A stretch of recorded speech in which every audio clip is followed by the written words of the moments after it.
Let's watch this video. Video do have a let's watch it and we will see how we talk about it. Let's watch the video. Aboa na obenya sumje wa waware na se na obetimi akọwanim. Die di kan memma sika na ba wonsam sin wukunu no ema wo mu wukunu na mutia men disrespect no wo yesa emoa wo. Memmoa efise Sama ya ma making book ya making kan ewo mu. Emba bebre no dia kwense omo value sika echen omu kunu. And as some making ya no correct. Omo value omu sika no ene omu japade omo won.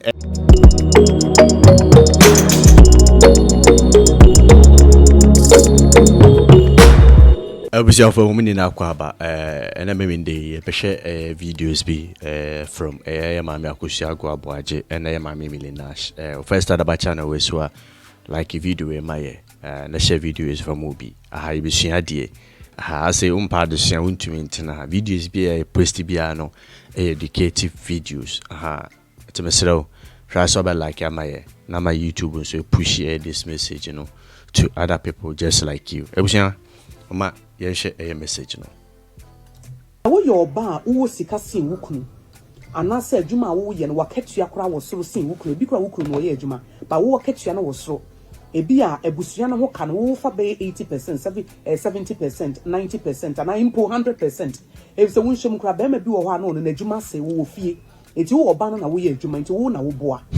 Ye wonim die bi wo ho ase wonya ebetimi aboa no wo benya somdwe wo waware na se. Na wo betimi akọwanim. Die di kan memma sika na ba wonsam sin wukunu no ema wo mu wukunu na mutia men disrespect no wo yesa emoa wo memmoa efise Sama ya ma making book ya making kan ewo mu emba bebre no dia kwense omo value sika echen omu kunu and as some making ya no correct omo value omu sika no ene omu japade omo won echen be ma no mo ne wo ho no okajense onyi sika ana ni kunu obafa sika ne jani kunu. I'm telling you, adwene mo no omo adwene no omo value sika eche omu kunu. Enti wakaza hwe kwan afa so a oni okunu ti because we GP chen no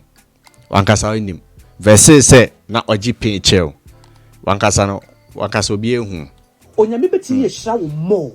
sa wo ye oba na sa wo sika sin wukunu na adwuma wo ye no wonya sika mo sin wukunu na still na wo the respect ema wukunu na nyame be hira wo mo onyame be ye wo kese mo onyame be pagya wo mo sika no empa wo nsam da obekoso wanyu sika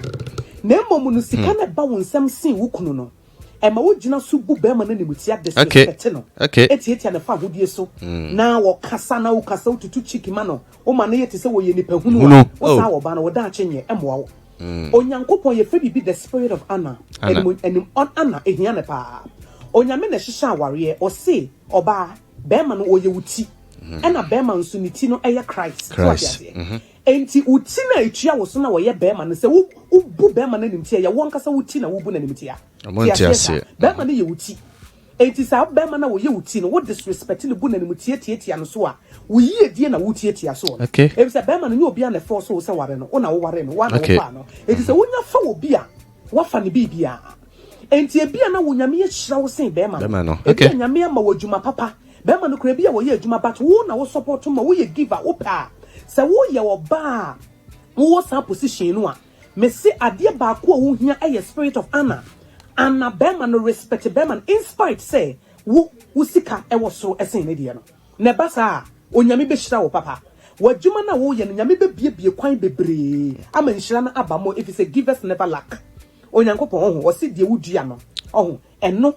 na wo betwa enti se wo na aware na se wudua mo wo na wo ma mo wo na wo yere wo ho ye saa wo no nyame tirem enti wo de ye ahwe saa ma no a wo mu nyame hira wo mu ewo nsam wo sika na still na aware na se no o respect ni kunu wo ye na sade wo mu ni kunu ni mutia obabi kro wo ye minister obabi kro wo ye CEO eso still o respect ni kunu sa wo ba no promotion basa wo kona nim sa na mom the moment as our ba na be chance e be bu ni kunu na nimutia na wo fa ni kunu nya hwe na se nam se wonim so wo sika chese be ma no kwa won no aduane ma no e bra wo pe no ne be ma na beda o kasa kire be ma no rough wo tietia no so wan kasa na wo tietia wo fa hodie no wo yie die so fi se wo kunu no wo ye wuti onyame wo ye spirit was spiritual principles a yedi adwuma onyame asem na waka Ephesians chapter 5 no wo musu e da so gina baby gina okay. bibia betwem ba na asem nche wose wo ba na waware no se wo ba na waware ya message we enya ma wo na waware wose wo ti ene wo kunu eti se wo tie wo ti no so a wo yi edie na wo tie so e spiritual principle ma e nyame na favor eza se wo ti asese wiase bibia wo bia nyame na de ma wo ebi anyame nim se be ma no o mmere wo kwa bi so eti wo no ubeboa no back ne up men justify be ma no suban enye ho na meba wo ba no ho asem na mekan men justify se bia be ma no wo ye kwadufo anaso wo nyine ne ho nya adwuma enye ho na me hye wo wa brabo na wo de tia ware na se no me pese nyame koso ahira wo me pese wo koso aye kese me pese wo friend mo nyam kwa ni mo nyam nti number 1 e wo mu se wo na busa ne bi pray 100% bomodin a se be ma no obe anano na obe respecting no de edi kan no na de to so mienu e se wo ba no so wo san eti ase ebiem ne se sika ba wo nsem mo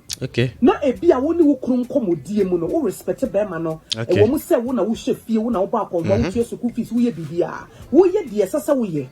na mom no chance ye hu se be ma no NVB ba jealousy ba because be ma bi wo ho a o say e memma nyame bo mo say they should command they should lead na nyame bo mo if say nyame obo mo ni nyina no the ban or the bread Adam e no catch Adam say name them oh to me yekuta o say name them edi Adam de ma mo ni nyina no onyame e fa ne say sa na ti edi Adam say we a lion edi God created men to command to lead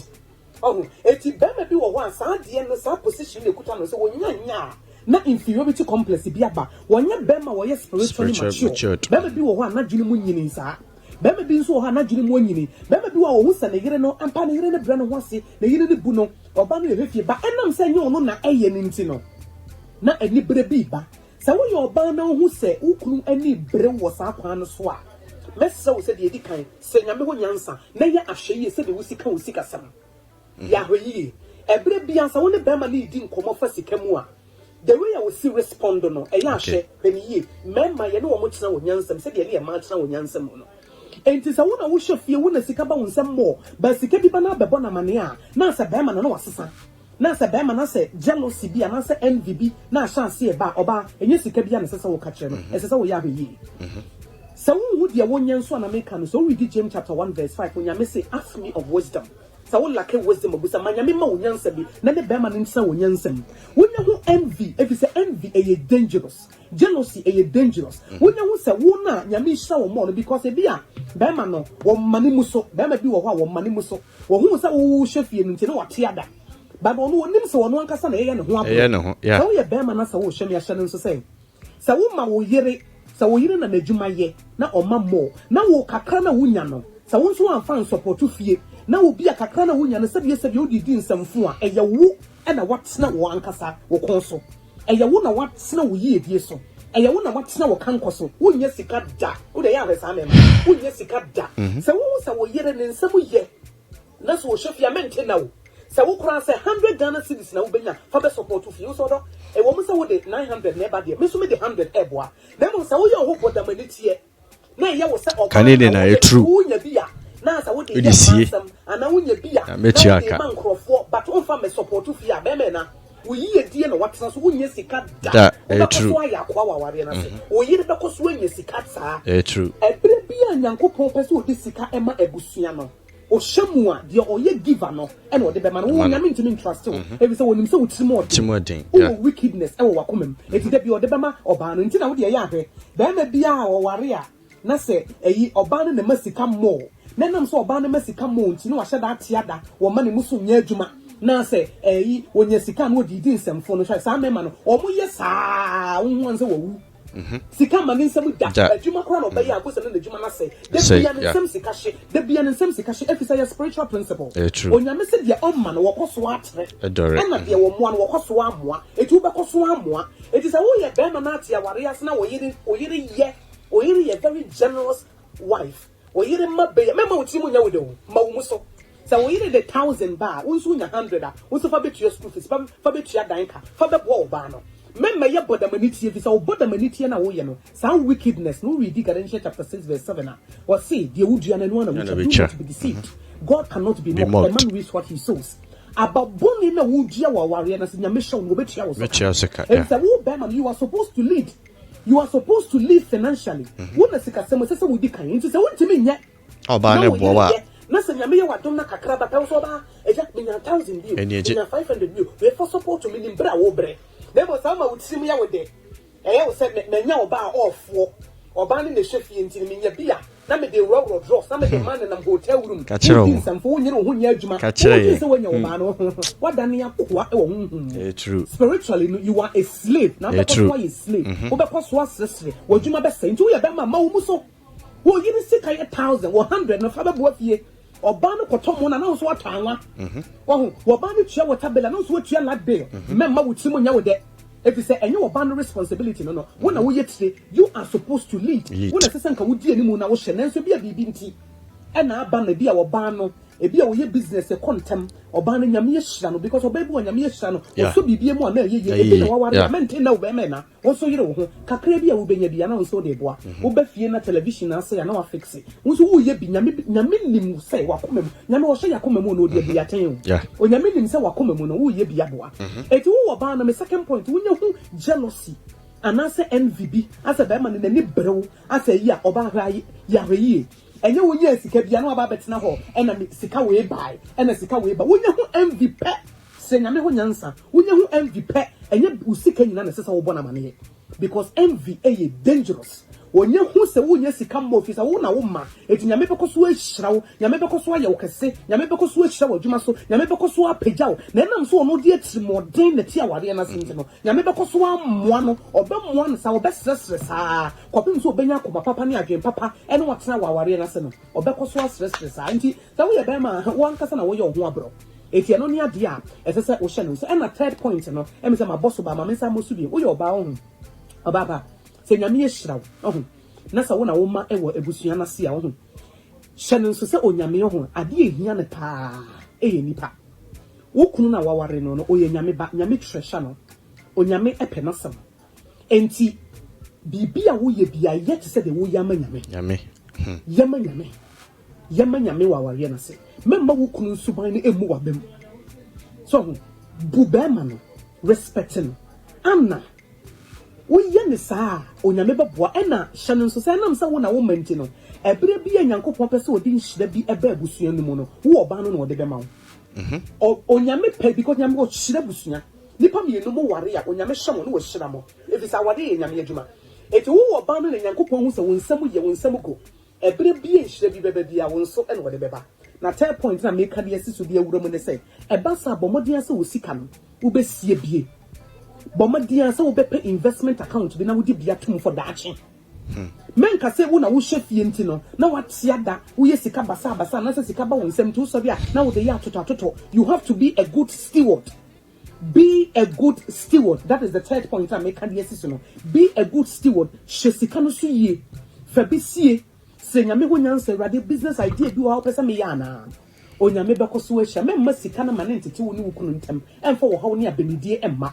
when Yankopon trust you nti and when you adwuma papa e yabusuani nti to say the two shall become one eti mo be ya baako sika no wo be mansem sika no wo bansem a e mo mienu nyina mo dia na mo be ma wo ye bodamani tie wo sika mu no wo na ye nyame tua ne ka so but bia na wo kunu wo ye pa wo te wase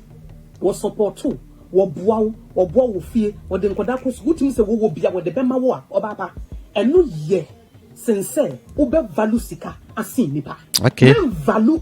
sika ensin nipa ma wo kunu sombo ma ensin so me can begin good the love of money is the root of all evil sika ye but on pese e bedo sika o pese e do nyame e na kwai ba na betimi afa so ache se wo do nyame wo bra wo som nipa oh nti wo kunu so o ti fio de nyame ba Yesu Kristo be sen aso nyane so e ma uni wo kunu nso bi o eti koso aye de papa na wo fa sa 3 point ya ma ye ya onyame be koso ehira aye wo kese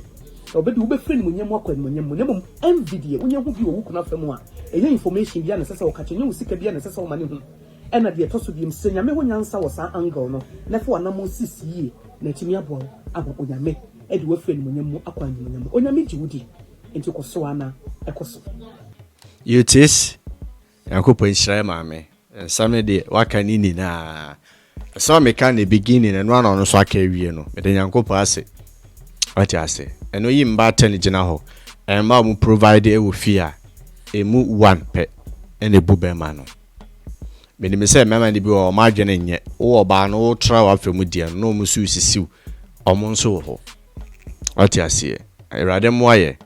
na nsama ye ma me kan ye me say be hia bibia eden efremu we share the next video na ya fa ya no si ade a yennim ene say onipa esunu ye brain ana esunu ye nipadua eya metati nsem bi say age is just a number na some kana ye can say age is just a number. We don't know nature. That is why age is just not a number. Because the maye hunu onipa growth, onipa nyini age. So when you tell me it's just a number, na wunim nature. Onipa the age na maye hunu how ni development etie. Owu abofra nge ebefia. Ediba busumi nsia na wonya hoho a. Hoho ne besra wa. Otimi ehunu ka abofra no enna wadi anamfia wanya. Onya busumi nsia obetimi a predict aka say abofra enya busumi nsia. Abra won can't because of the growth. The growth when ni nipadua mu no. Ema obitimi hunu age. Se obi pese ohunu age a ohwe growth nipadua mu a otimi hunu. Oh, misusu say wedding fie bi say. Inti age is not just a number. Echre onipa your body ni growth. Na ye wo brain na ewa ye nipadua no ye brain adwene no enso so enam ne ba bi nku na adwene no nso so ekwan ya ofa so nyini no enye age adwene ekwan ya ofa so nyini enye nipa age because oni body no eye different omo ye separate, they are separate from each other, the brain and the body. Eti onipa adechi adesa ukota abua kura befia na dodo na o dino ana wo hu se onyini mre dodo a wona na etina ene ade no na ma wo hu se aboa na nyini eno ntina se obi dru mfie bi a yetimga wo we de anche na wo hu so oben owuo eye age na ekasa na ema ni nyina but ye brain no nyini ne de enyina emfie so ana nyina nipadua ne so brain no enyini ewo Habuja for message in this, you better hear the full one. Yami Aduma, you have a react to the full message. No, when you say 2 videos, see, Anya, your TBB, a frame. Yanko Bon, come on, you have some social bill. Peace, shalom.